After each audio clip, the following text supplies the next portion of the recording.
Each Grand Prix has its own special atmosphere. Some, like Monaco, Spa, and Monza, have glorious histories that add character to the event. The Magny-Cours circuit, by contrast, does not have a long history. As race courses go, it is relatively new. But when the Formula One teams return to France, they return to racing's ancestral home.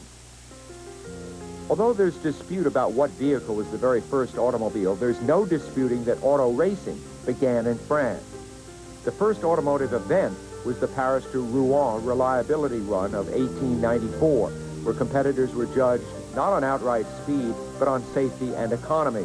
But on June 11, 1895, automobile racing was born with a 700-mile race from Paris to Bordeaux and back, and thus began a series of city-to-city races, usually starting from Paris, which took racing into the 20th century. These first races were tremendously popular. Huge crowds came to see the daring, pioneering drivers and that fascinating new invention, the automobile. Races took place in other countries during this time, including Italy and America, but never caught on as they did in France.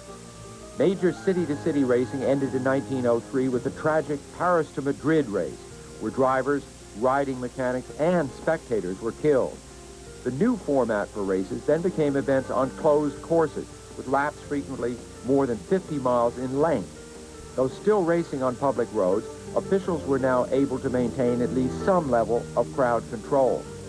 In 1906, the French Automobile Club, the young sport's most influential sanctioning body, staged the first event called a Grand Prix on a 64-mile circuit just east of Le Mans.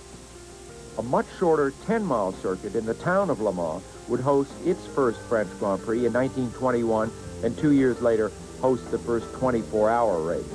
Except for this hairpin, today's circuit runs over most of the same roads. As racing became more popular, more countries hosted Grand Prix. The Belgian Grand Prix was first held on the public roads around Spa in 1925, while Monaco began its heritage of racing through the streets of the Principality in 1929. Other nations built tracks specifically dedicated to racing. Monza opened in 1922, while in Germany, the great Nürburgring first staged the German Grand Prix in 1927. Today's events bear little resemblance to those 4, 5, and even 10-hour marathons. But in a few minutes, today's drivers will be racing on a road course in France, just a few miles from the very roads where motor racing began. Fascinating stuff, isn't it?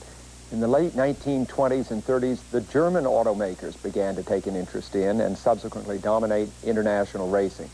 The Grand Prix of Germany in about a month will follow up on this piece with a look back at Auto Union, Mercedes-Benz, and drivers like Caracciola and Rosmar were part of the glorious era of the 19